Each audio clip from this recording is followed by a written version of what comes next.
Well, I think the thing is that it will make people think, and especially if it gets onto the main media in some form or other. Just as we've seen recently with these incidents on the football pitch, because some action has been taken and because there's been coverage, people are saying, well, yeah, what is racism, etc. People are looking at it much more closely. And I think often,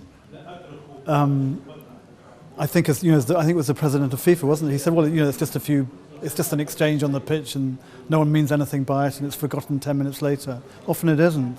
And that's often how people look at Islamophobia or the way Muslims are sometimes treated. They say, well, it's par for the course. And they're not even aware actually of the extent and the depth of the vilification sometimes of Muslims.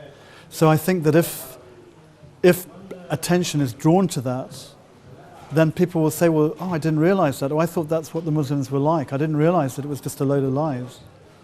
And so often you hear stories of people saying, they meet real Muslims or they experience an act of kindness from a Muslim and they say, well, you're not like the ones that I read about in the papers. In the long term, the whole object of this exercise, and obviously it's more than an exercise, but the whole object is to raise standards of reporting in whatever form of media, and as well as heightening public awareness of this issue, and that maybe they can look at their fellow human beings in a much more favourable light if only the media would let them, and if only their own misconceptions were dispelled.